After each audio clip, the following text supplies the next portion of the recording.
naman. Ako kasi Siyempre. oh, syempre na. Sino dito yung mga first-timer na hindi pa nakapag-start ng business natin? 1, 2... Ay, madami-dami din. Ay, madami-dami. And so, maganda yan. Kasi, yung maririnig niyo po ngayon, I'm sure relate na relate po kayong lahat. Okay? So, papakilala po muna ako sa inyo, hindi naman po masyadong matagal. I am Mary Grace Alquesola. Dati po akong empleyado for 10 years. Okay? Sino dito yung mga empleyado? Dati.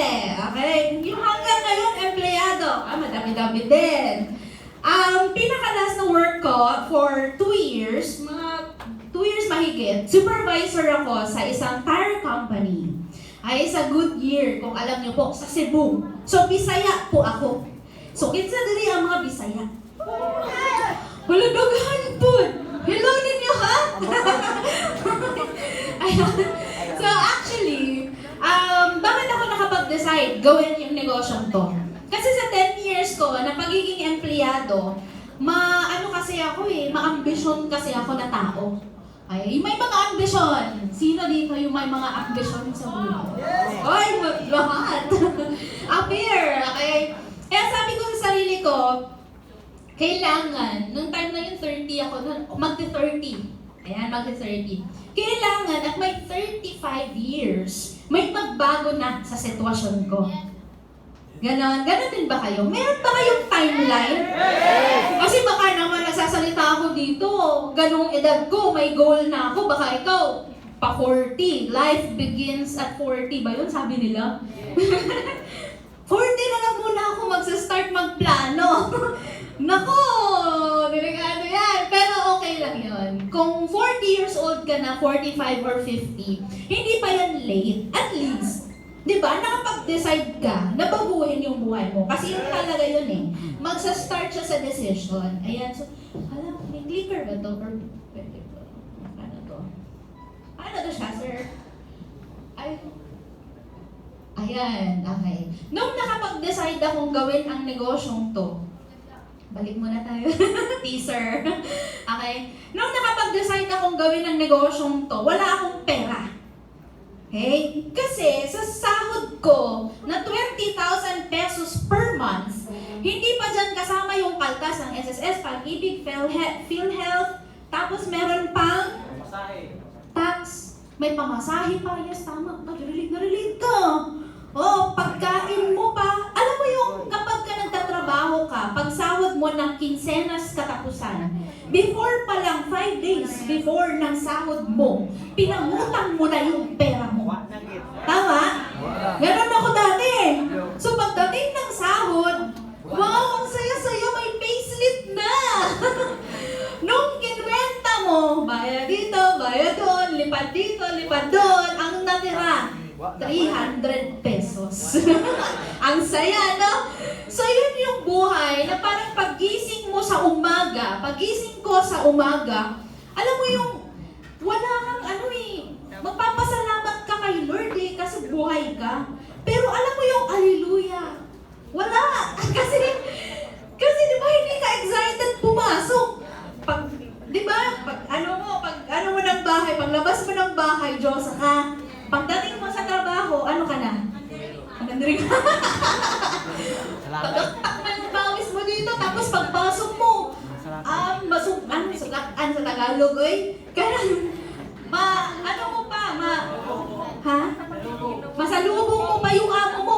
Grace, tapos na ba yung ganito-ganyan? Look, wala pag ikaw kapansin. May papagawa na siya. Kaya sabi ko, ayoko na ng ganun na buhay. Pagod. Kasi nakatry din ako magpaaral ng kapatid ko sa college. Hindi talaga siya madali.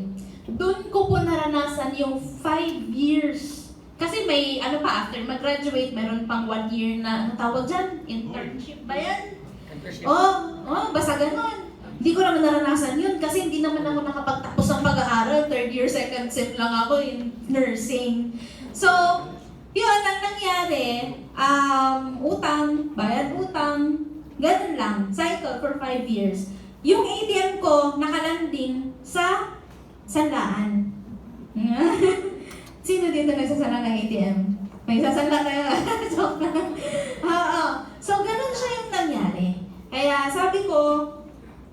subukan ko yung opportunity na to. Ang nagpakita sa akin dito, mami ng pinsan ko na si Mentor Tanya Morales. Si Mentor Chona Aguilar Villanueva. Palagpagan mo na.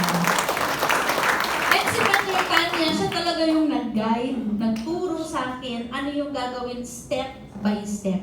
Sa mga nandito na hindi mo alam, ang alam mo lang ay kikita ka at may puhunan, huwag kang mag-alala. Because on how you're going to do it, meron tayong step by step na paraan kung paano. Yan yung purpose, ba't ka may coach? Ba't may mag-guide sa'yo? Okay ba yun? Yes. Nung ginaid ako, pumunta ako ng Manila. Ginaid ako dito. Dito ako naka-condo sa Ortigas, sa East of Galleria, yung una. And then, hanggang sa, alam mo, araw-araw kong ginagawa ang negosyo, wala naman pong easy sa buhay kasi nung empleyado ako, hindi naman easy yung buhay ko eh. Kaya sabi ko, dito, hindi naman siya ganun kadali. Pero, hawak ko oras ko. Pero, negosyo yung pinapatakbo ko. Hindi ako empleyado. Walang nag-uutos sa akin.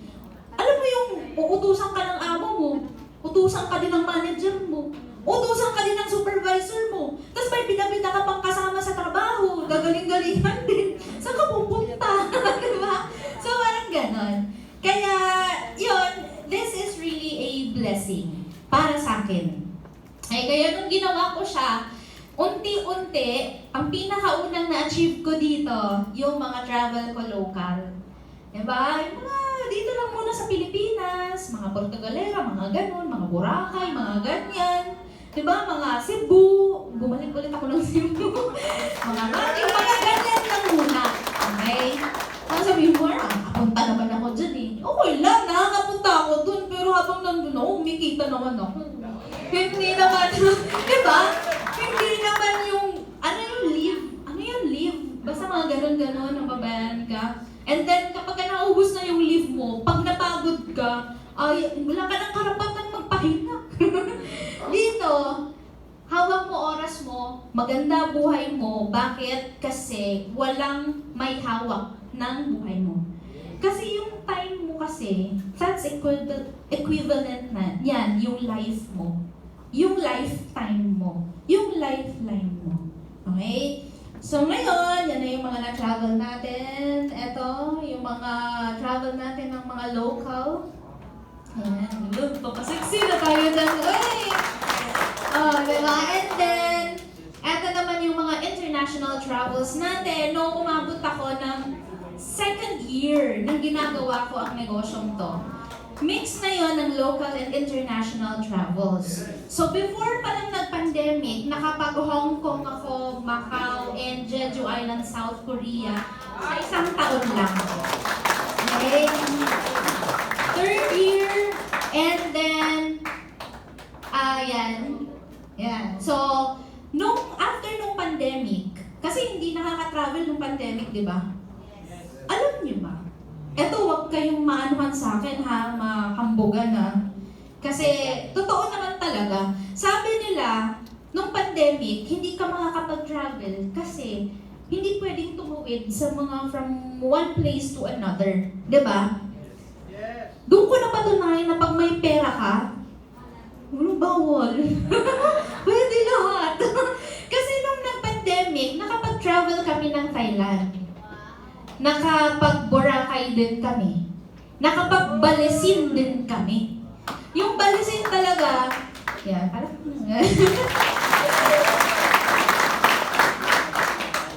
dream destination ko talaga din yung Balesin. Kasi nakikita ko lang yan sa mga vlog-vlog. Tapos alam mo, napapanood ko yung villa nila. Sabi yung isang araw daw, nasa mga 50 to 80,000 yung bayad.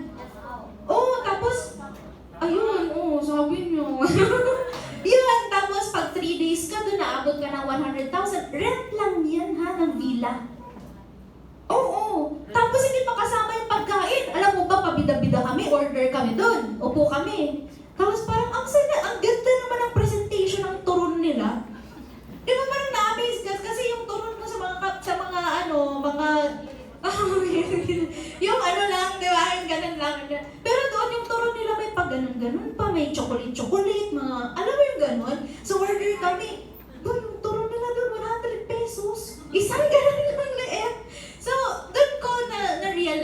Kumbaga, ang buhay pala, unfair siya sa wala kang pera. Pero pag may pera ka, hindi ko naman sinasabing lahat paborable sa'yo. But 80%, 75% life is favorable sa'yo. Yes. Diba? May choice ka eh. Tama si ate. Taling. Yeah. Ito naman yung mga awards ko and recognitions. Hindi po ako nakapagtapos ng college. Third year, second sem lang po. But dito, na-awardan tayo. Yan. And ang maganda nun, ay yung picture na yan, hindi sumali si Manny Villar. Ha, baka sabihin nyo sumali si Manny Villar. Yung picture na yan, kuha namin yan dun sa Shangri-La EDSA. Kasi, kami doon, nag-brunch. Tapos meeting brunch na din. And then, kasabayan namin sa kabilang table lang, meeting ni na Manny Villar. Tapos, yes. Sa kabilang table, Marvin Agustin. Meron silang mga investor ata kausap nila sa kotsinilyo nila. Kasi kinig na, ano yung pinag-uusapan nila? O ganon. So, sabi ko, dati yung mga kaharap ko, yung mga kagaya ko lang din. Alam mo yung magpupulong-pulong kami, saan tayo mangungutang ngayon? Saan tayo magsasanla ngayon? Ganon. Right now, yung mga kasamahan namin or kasabayan namin, kumain, mag-dinner, magkape, yung mga ganyan na personality. Yung mga artista sa TV lang natin nakikita, nakakasalamuhan namin dito, kasabayan pa sa mga awarding. So, ganyan kaganda ang buhay kapag medyo nakaangat-angat ka na. Because ako, hindi payaman pa lang ako. Okay, I'm rich in the eyes of God. But, kung sasabihin natin na pera na meron akong sobrang dami, hindi pa ako kagaya ng mga Manny Villar. Pero, I am so far from who I am before. So, yun yung maganda. Because, I cannot compare my results to those people na sobrang yaman. Yes. Sisimula pa lang ako eh. Sila, they've been doing what they're doing right now for 25 years, 30 years. Ako, ilang years pa lang ako dito, 7. Diba? Magsa-7. Diba? So, ganyan na. Parang, kung i-compare ko man yung buhay ko, hindi sa ibang tao, but kung ano ko dati. Kaya kung ikaw, nakaupo ka dyan ngayon, yan yung buhay mo, tandaan mo yan. Pag ginawa mo yung negosyong to, sineryoso mo, binigyan mo ng oras, at naniwala ka na yung pangarap mo, makukuha mo din dito, magyayari yan. Yes! Okay? So, next. Yan, ito yung mga kinita natin, nasubukan natin kumita dito isang araw lang, 50,000, isang buwan, 100,000, 200,000, 187, 272. So, ganyan po yung pwede po mangyari sa inyo. Okay? Ready ka na ba? Yes! Ready na ba gawin yung negosyo? Yes! Okay. So, ito naman recently, ayan, October 23, kinuha po at na-release na po yung sasakyan ko. Okay. May story po yan kasi gusto ko na talaga yung sasakyan na yan 2022 pa lang. Kaya lang, yung kulay kasi na yan, limited edition. Sa isang taon, ang dumadating lang 10 or less than, basta less than 10 or 10 sa buong Pilipinas. Ngayon, iilan lang talaga yung merong ganyan. Kaya sabi nung ahente, ma'am, pasensya na. Hindi na po dadating yung ganyan kasi hindi na po kayang i-produce yung ganyang kulay. Kaya sabi ko, sayang naman. Sige, iba na lang. Pero sabi ko talaga, gusto ko talaga yan eh. Yan talaga eh. Gusto ko talaga yan. Kasi alam mo yung, parang siyang chameleon. Alam mo yung chameleon? Na pag tinabi mo siya, kung anong kulay ng katabi niya, sinusunod niya. Ini-imitate niya. Not exactly the same, but parang resemblance lang. So parang pag tinabi mo siya sa pula, nagiging pula siya or nagiging pink. Red, pink, ganon. Pag tinabi mo din siya sa green, ganon din yung susundin niya. Not exactly the same, but shade of. Pag tinabi mo siya sa blue, ganon din. Pag gabi, nagba-brown siya. Oh, pag nasa lilim siya, gray ang kulay niya. Dark gray. So parang ganon. So sabi ko, gusto ka talaga yan eh. Alam mo, as the goes by, sabi ko, gusto ko talaga yan. Parang feeling ko, Lord, baka naman magpagawa ka para sa akin. Sabi ko, malakas ako sa'yo eh. So may ganun kasi ako, totoo lang. Ay, na naman na to, God, Lord. May totoo. Hindi ka naman makakaupo dyan, makakahinga ngayon kung walang bisig, di ba? So, yun. And then, yun nga, nag-apply ako ulit. Sabi ko, sige, apply ako ulit. Kahit anong kulay na lang, basta MG, kasi Mary Grace. Diba? And yung sasakyan na yan, ng GT, para siyang sporty yung itsura niya. Oo, pero yung tunog din niya, more, parang sporty din talaga. Tapos nag-apply ako this month lang. October lang din. First week ng October, na-approve agad ako ng, na-release agad siya ng October 23. So, ganun po kasaya. Kapag parang naniwala ka, magsistart talaga eh. You believe in yourself eh. You believe in your dreams eh. Kasi binigay yan sa'yo, pinakita yan sa'yo, magkakatotoo yan. Kala mo ba nakakita ka ng Lamborghini sa labas? Kala mo hindi magkakatotoo yan sa'yo? Magkakatotoo yan. It's just that you have to pave a path for you para mapunta doon. Ano yun? Path na yun. Change of career. If hindi man change agad of career, kailangan mo na magkaroon ka muna ng at least 2 opportunity. Empleyado ka ngayon, idagdag mo to. Kasi malaking tulong talaga eh. Hanggang sa magbago mindset mo, maging negosyante ka mag-isip, hanggang sa kumita ka ng malaki, kumita ka ng malaki, ng mas malaki, ng mas malaki. Ganon. At nakakatuwa lang, on the way here, pagligo ko palang galing sa kondo, bumangga ako. Natawa si Mentor Grant. Sabi ko, may sasakyan na talaga ako. Hindi ko naisip yung binangga ko. Buti na lang yung binangga ko. Bait-bait. Ma'am, ano pa yung maitutulong ko sa'yo? Gumanon pa. So, ano lang, meaning, may sasakyan na talaga ako. Sabi ko, hindi ako mababangga kung wala akong sasakyan. Diba? So, yun yung maganda. Kapag ikaw, ginawa mo yung negosyong to, pwede mong gawin part-time, pwede mo din gawin siya full-time kasi ako full-time ako agad eh. Lakas ng loob, no? Oo, kasi ganun kalaki paniniwala ko eh. Ganun titigil. Kasi ang Pilipino, likas na resilient yan. Kahit anong pagdaanan mo, kahit anong mangyari sa'yo, tutuloy-tuloy, madapa, mabangon, dapa, ganun lang eh. What doesn't kill you makes you stronger daw kasi. Diba? Kanta yan. Ayan. So, meron na ako lastly i-share sa inyo these 3 things. May video ko niyan sa Facebook ko, pwede niyo din i-check. First na nagko-control sa'yo is your time. Second, your health, and then your wealth. Nung bata ka pa, wala kang say kasi wala kang pera. Bata ka pa eh. Diba? Wala kang karapatang magdesisyon. Magsasalita ka pero hindi ka makakatuloy sa sasabihin mo kasi puputulin ka. Diba?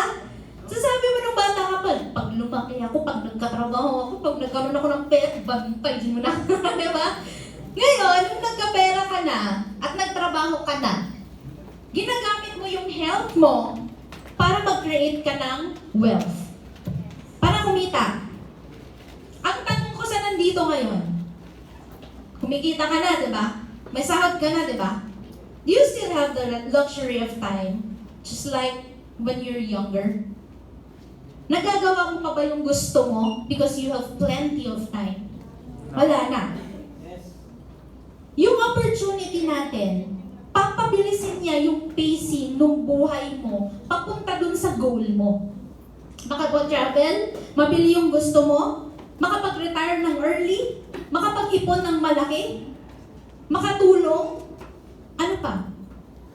Papabilisin lang niya. Kaya mo naman gawin yan eh. Mag-double job, triple job ka, kung kaya ng katawan mo. Diba? Mag-artista ka. If you have the guts. If you have what it takes para maging artista ka.